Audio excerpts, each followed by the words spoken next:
এই যে স্বামী, এভাবে একা বিছানায় কি ভালো লাগে? আসুন না একটু কাছে, করুন না একটু আদর। ভালো লাগছে না তো। চুপ কর, না ঘুমিয়ে কি শুরু করেছো?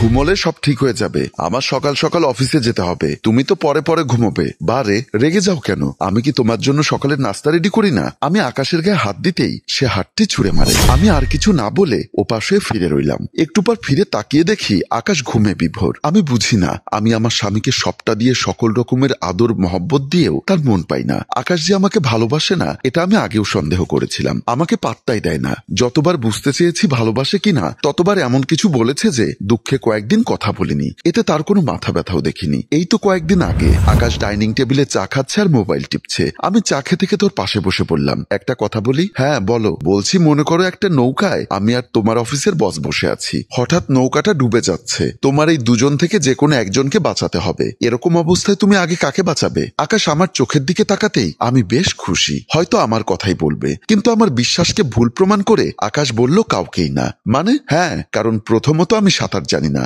আর দ্বিতীয়ত তুমি আমাকে রেখে আমার বসের সাথে নৌকায় কি করছো? তোমাদের মরে যাওয়াই উচিত, এটাই তোমাদের পাপের শাস্তি। এটা বলেই সে চলে যায়। আমি ওর কথাটা শুনে বিশাল হতাশ হয়ে গেলাম। আমি বোঝাতে চাইলাম বস আর আমার ভেতর কে বেশি প্রিয়, আর কি বুঝলো। আমিও আর না বসে চলে এলাম। আমি হতাশ হয়ে সোফায় বসে বসে মুভি দেখা শুরু করলাম। বেশ রোমান্টিক মুভি। কেমন জানি একটা অদ্ভুত ফিলিংস কাজ করছে। আকাশ হয়তো খেয়ে ঘুমোতে চলে গেল, আর আমি একা একা মুভিটা দেখছি। মুভিটা দেখতে দেখতে হঠাৎ একটা বুদ্ধি মাথায় এলো যে মুভিটা দেখছি, এই মুভিতে নায়িকার কিছু মনে থাকে না, আর ছেলেটা প্রতিদিন তাকে মনে করায়, আর এভাবে বিয়ে বাচ্চা সব হয়। আমি যদি স্মৃতি হারানোর নাটক করি তাহলে কেমন হবে? ছেলে মানুষ বিশাল খারাপ, কাউকে পেয়ে গেলে দাম থাকে না। তাই এখন ভেবেছি একটা শিক্ষা দিব। দূরে সরে গেলে তখন বুঝবে আমার মর্ম। যেই ভাবা সেই কাজ। মুভি অফ করে রুমের দিকে চলে আসি। আকাশের সকালে ঘুম ভাঙতেই দেখে আমি বিছানায় শুয়ে আছি। সে আমাকে না ডেকে উঠে ফ্রেশ হতে চলে যায়। একটু পর আমার ঘুম ভাঙে। চোখ মেলে দেখি আকাশ পাশে নেই। আমি উঠে বসে আকাশ আকাশ বলে ডাক দিলাম।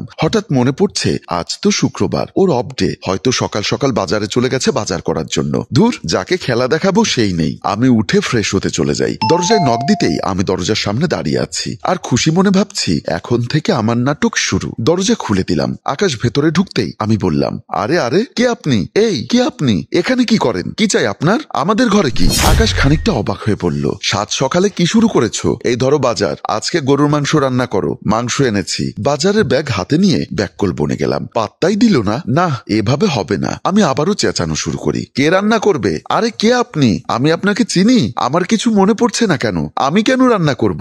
আকাশ এবার আমার দিকে সিরিয়াস হয়ে তাকায়। মনে হচ্ছে ও এবার চিন্তায় পড়ে গিয়েছে।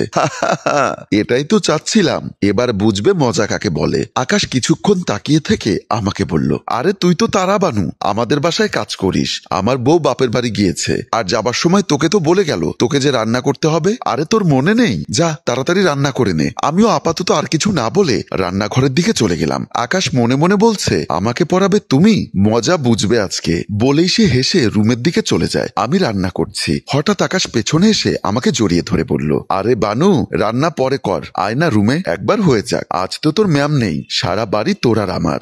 আরে সাহেব, এসব কি বলেন? ম্যাম আপনাকে কত বিশ্বাস করে, ভালোবাসে। উনি দেখলে তো কষ্ট পাবে। ও মা, তুই হঠাৎ পল্টি নিলি কেন? তোর সাথে কয়বার ইয়ে করেছি, তুই তো নিজেই চাস আমাদের ভিতরে সব হোক। এত ভালো স্বাস্থ্য হবে না, আয় তো। না, আমি আর এসব করব না আপনার সাথে। আপনি যদি বেশি বাড়াবাড়ি করেন তাহলে কিন্তু আমি ম্যামকে বলে দিব। তুই যদি তোর ম্যামকে কিছু বলিস তাহলে কিন্তু তোকে চাকরি থেকে বের করে দিব। চাকরির ভয় দেখাচ্ছেন? ম্যামকে আমি বলবো। আমার অপরাধ কি? কি জন্য বের করছেন চাকরি থেকে? তারপর আপনার কৃতকলাপ সব ফাঁস হবে, তখন আপনি কি করবেন? আরে বাদ দে, তাহলে তুই আগে কাজ শেষ কর, ততক্ষণে হয়তো তোর মুড চেঞ্জ হবে। আমি রুমে আছি বলেই আকাশ চলে যায়। আমি ভাবনায় পড়ে গেলাম, আকাশ কি জেনে শুনে এসব করছে?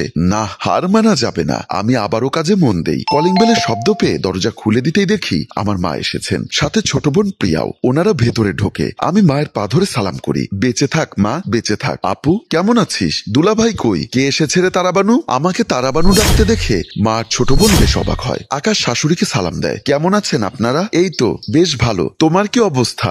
আলহামদুলিল্লাহ, আমরা ভালো আছি। দুলাভাই কি অবস্থা আপনার? এই তো প্রিয়া, তুমি কতদিন পর এসেছো। তারা ওদেরকে এখানে দাঁড় করিয়ে না রেখে বসতে দে। সবাই সোফার দিকে চলে আসে। আকাশ মনে মনে ভাবছে এবার জমবে খেলা। তারপর আকাশ রুমের দিকে চলে যায়। আমরা সোফায় বসতেই, কিরে মা রেশমি, তোর জামাই তোকে বারবার তারাবানু তারাবানু করে ডাকছে, মানে কি? তুই কি নাম চেঞ্জ করে ফেলেছিস? না মা, এমনি দুষ্টুমি করছে হয়তো। না আপু, দুষ্টুমি করছে বলে তো মনে হয়নি। তোকে তুই তুকারি করে তো দুলাভাই ডাকবে না। কি হয়েছে বলতো? তুই বেশ পেকে গেছিস তাই না? তোমরা এসব নিয়ে ভেবো না, আমি ওকে শাস্তি দেওয়ার জন্য একটা বুদ্ধি করেছি, তাই আমি কাজের মেয়ের মতো আচরণ করছি ওর সাথে, এমন ভান করছি যেন আমি ওকে চিনি না। এসব করলে যদি পরে সমস্যা হয়, তোরা ভালো থাক রে মা। এসব কিছু না মা, তোমরা বসো, আমি তোমাদের জন্য চা করে আনছি বলে আমি উঠে চলে গেলাম। রুমে গিয়ে দেখি আকাশ মোবাইল টিপছে আর হাসছে। আমি পাশে গিয়ে বসতে আকাশ বলল, আমি জানতাম তুই আসবি, এখন কি শুরু করব?